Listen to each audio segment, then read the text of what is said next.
On the 15th of March 1939, German forces entered Prague. Czechoslovakia ceased to exist. Days later, a request arrived through the Bank for International Settlements. Transfer the gold held in Czechoslovakia's account to the German Reichsbank.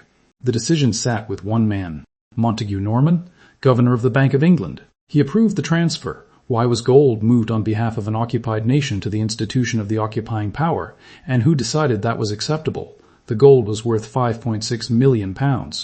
It had belonged to a country that no longer existed. Within 5 months, Germany used the proceeds to fund the invasion of Poland. The Second World War began on the 1st of September 1939. The chain runs from Norman's approval in March to the invasion in September. 5 months. Documented in the Bank of England's own archives? This was not a clerical error. Internal Bank of England memos, investigated by historian David Blazer and published in the Journal of Contemporary History, establish that Norman knowingly authorized the transfer from Czechoslovakia's account to the account he was aware was managed by the German Reichsbank. Months earlier, Norman had been in Berlin. He had attended a christening. The baby was named Norman. His grandfather was Hjalmar Schacht, head of the Reichsbank and the key architect of Germany's financial system under Hitler. The governor of the Bank of England was godfather to the child of Hitler's banker. The standard account treats what happened as routine central banking. A governor following institutional rules. An obligation fulfilled. The Bank of England's own archives tell a different story. So does the Hansard parliamentary record from 1939. So do the Morgenthau diaries. And so do the internal bank memos that remained unpublished for 74 years. This is that financial documented story. Montagu Norman was born in 1871 into a family that had been connected to the Bank of England for 3 generations. His grandfather, Sir Mark Wilkes Collett, had been governor before him. His brother and nephew would become leading bankers. The Norman family did not enter finance. They inhabited it. He was educated at Eton and Cambridge. He spent time in Europe and in America, joining Brown Brothers in New York in 1895. The same Brown Brothers that would later become Brown Brothers Harriman, the firm in which Prescott Bush served as a partner 3 decades later. The connections between the men who managed the transatlantic financial architecture of the 1930s were not coincidental. They were institutional. Norman became a director of the Bank of England in 1907. He was appointed deputy governor in 1917. In 1920, he became governor. He would hold that position for 24 years, the longest tenure in the bank's modern history. No governor before or since has served as long. The Wall Street Journal described him as the currency dictator of Europe. Norman himself admitted this characterization before the court of the bank on the 21st of March 1930. He did not dispute it. He had accumulated more institutional power over British monetary policy than any single individual in the bank's history, and he knew it. His appearance reinforced the authority his title confirmed. He was thin, bearded, dressed in a black cape and a wide-brimmed hat that made him look, contemporaries noted, more like an artist than a banker. He was eccentric, secretive, and deliberate. He refused to explain his decisions. He refused to testify before parliamentary committees. He operated on the principle that the Bank of England answered to no political authority, and that he, as governor, answered to no one except the bank. John Maynard Keynes, who served on the bank's court and who watched Norman operate at close range for years, delivered the most precise verdict: Montagu Norman. Always absolutely charming. Always absolutely wrong. The first and most consequential demonstration of Keynes's verdict arrived in 1925. Subscribe now if this is the kind of documented financial history you have been looking for. This is only the beginning of what the archives show. In the spring of 1925, Norman persuaded Winston Churchill, then Chancellor of the Exchequer, to return Britain to the gold standard at the pre-war parity of $4.86 to the pound. Norman argued it was necessary, inevitable. The restoration of Britain's financial credibility. Keynes warned directly that the pound was overvalued at that rate. He told Churchill the return to gold would cause unemployment, wage cuts, and prolonged strikes in the heavy industries. He warned that British export industries would be destroyed by an overvalued currency competing in world markets. Churchill asked Norman whether Keynes was right. Norman dismissed the concern. Industrialists and workers should be considered, Norman said, but not consulted, any more than one would ask shipyard workers about the design of a battleship. On the 28th of April 1925, Churchill announced the return to the gold standard. Norman wrote 2 words in his diary that evening, in large capitals: gold standard. Keynes was right. British export industries were chronically undermined by an overvalued pound. Unemployment remained persistently high throughout the second half of the 1920s. never falling below 10% of the workforce during the entire period. Britain maintained the gold standard at Norman's insistence. The general strike of 1926 was directly connected to the wage pressure the overvalued pound imposed on British industry. Coal miners were told their wages had to be cut because the pound's value made British coal uncompetitive in international markets. They refused. The strike lasted 9 days and failed. The wage cuts came anyway. In September 1931, Britain was forced to abandon the gold standard entirely. Norman suffered a nervous breakdown and was taken by ship to Canada to recover. He was still aboard the ship returning from Canada when his colleagues made the final decision to abandon gold. They had to communicate it to him through cryptically worded messages on an open telephone line because he had forgotten his codebook. The man who had argued most forcefully for the gold standard was not even present when it collapsed.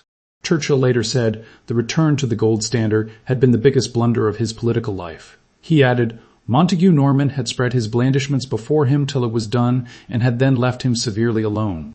That pattern, Norman persuading, Norman advancing his institutional view against all expert opposition, Norman leaving others to manage the consequences, would repeat itself in a different register 14 years later. Here is what the documented record establishes about the relationship between Montagu Norman and Hjalmar Schacht before March 1939. The two men were not merely professional acquaintances navigating the interwar financial system. They were personal friends across more than a decade. Both were members of the Anglo-German Fellowship, the organization that promoted economic and cultural ties between Britain and Nazi Germany throughout the 1930s. Both were founding architects of the Bank for International Settlements, established in Basel, Switzerland in 1930 to facilitate reparations payments and provide a clearinghouse for international central bank transactions. The BIS would become, as the war progressed, one of the most consequential institutional relationships in Norman's story. Hjalmar Schacht had been appointed president of the Reichsbank by Hitler in March 1933, the same month Hitler became chancellor. He served simultaneously as Hitler's economics minister from 1934 to 1937. He was the man who designed the financial mechanism that secretly rearmed Germany in violation of the Treaty of Versailles, the methyl bills scheme that this channel documented in the Schacht video. He was the man Nuremberg would later try for crimes against peace and crimes against humanity, though he was ultimately acquitted. This was the man Montagu Norman called his friend. The documented record of their friendship is not a matter of inference. It is in the Morgenthau diaries, the private records of Henry Morgenthau, United States Secretary of the Treasury under Franklin Roosevelt. A Morgan partner, Russell C. Leffingwell, documented in 1934 what Norman had said about Hitler and Schacht directly. The quote is in the Morgenthau diaries. Norman said, Hitler and Schacht are the bulwarks of civilization in Germany and the only friends we have. They are fighting the war of our system of society against communism.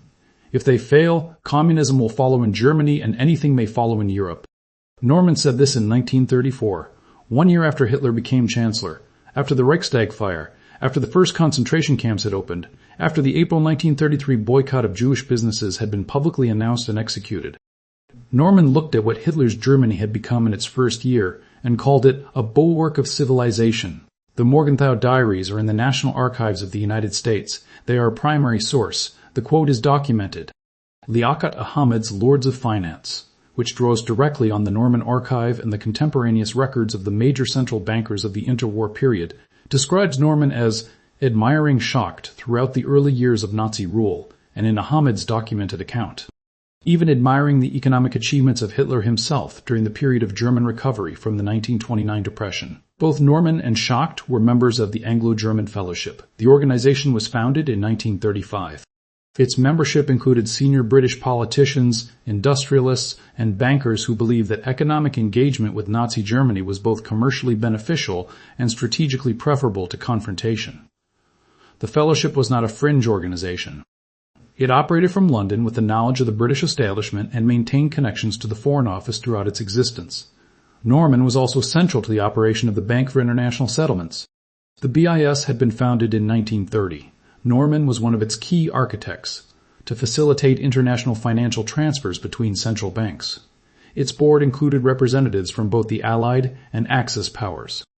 When the war began in September 1939, the BIS continued operating. American, British, French, and German directors sat on its board simultaneously while their countries fought each other.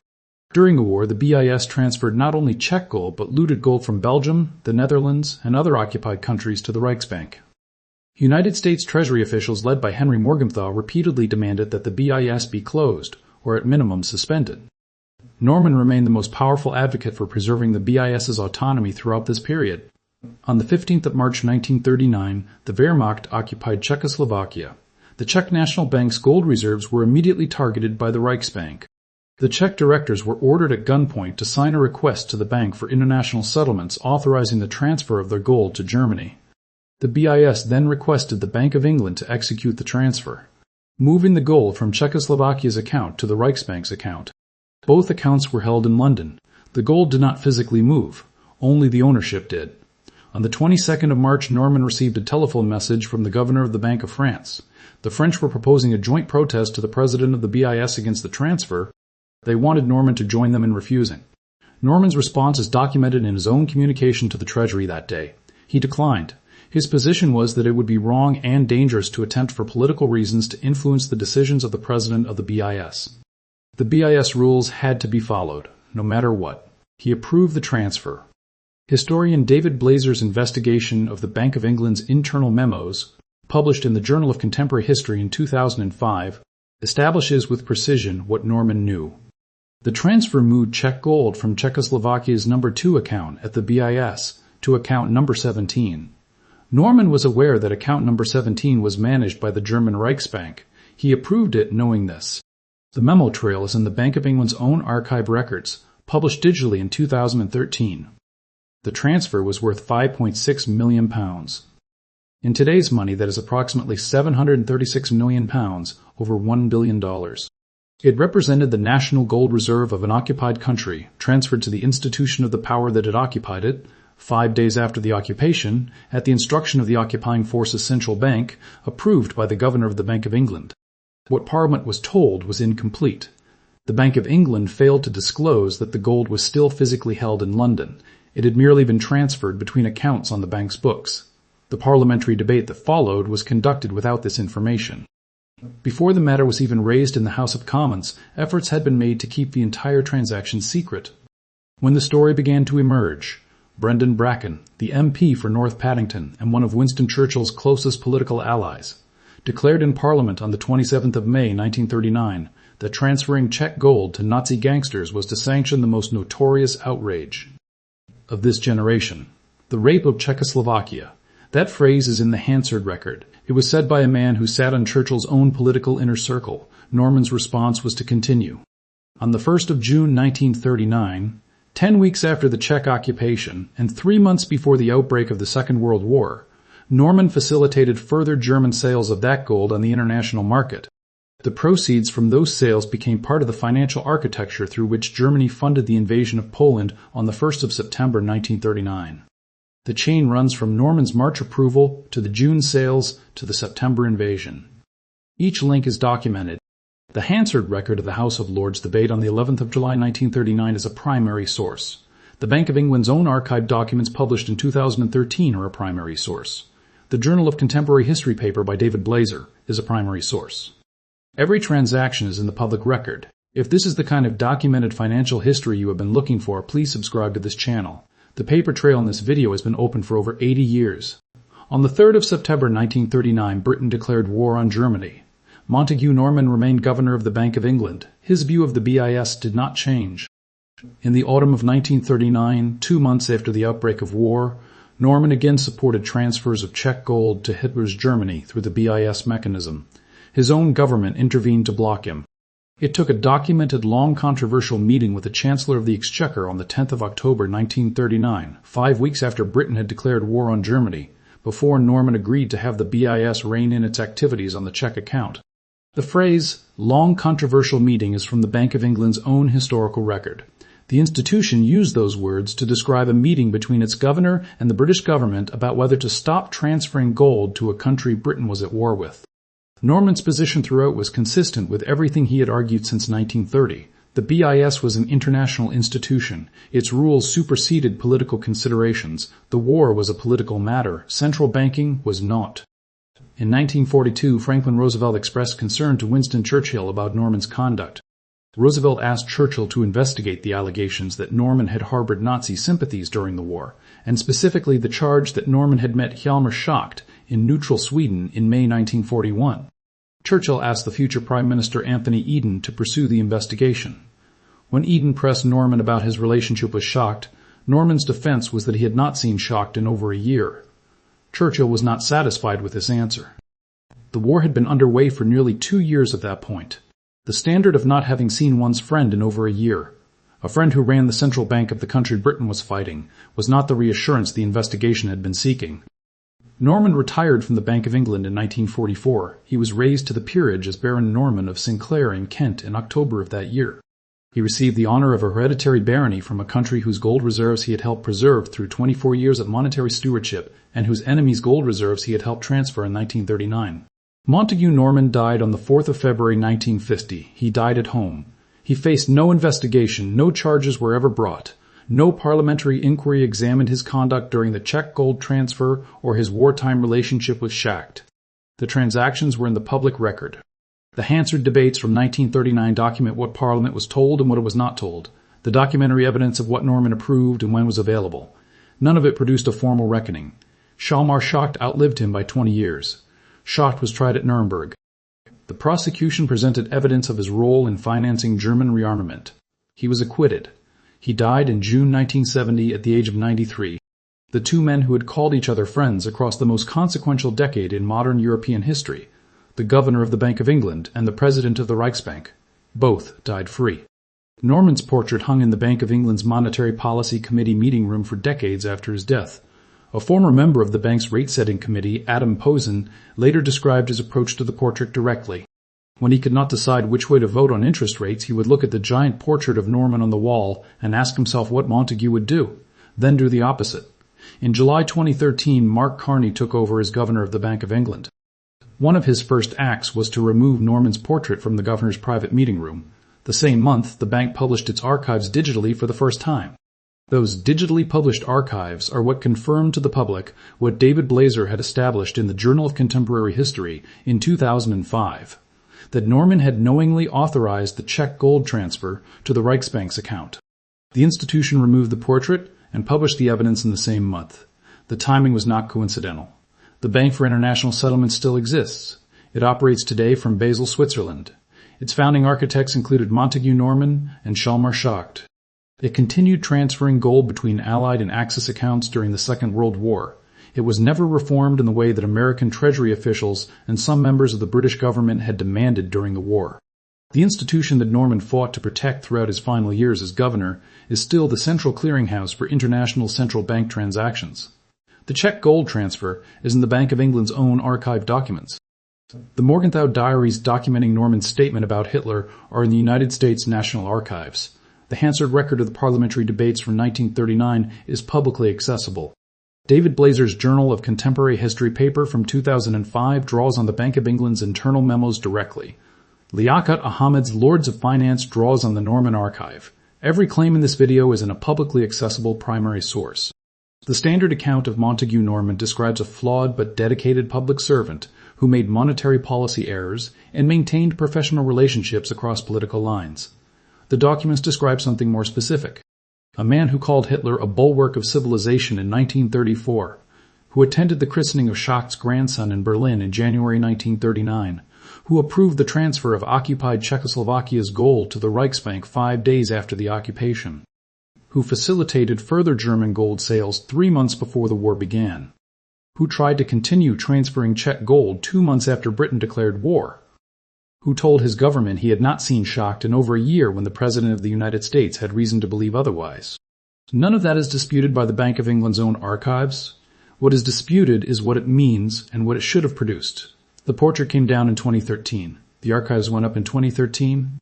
The paper trail that connects them has been open ever since. If this video changed how you think about the institutions that managed Britain's financial power during the approach to the Second World War, share it with someone who still believes the Bank of England was a neutral technical institution operating above the politics of its time. Leave a $sign in the comments if you made it to the end. I will see you in the next one.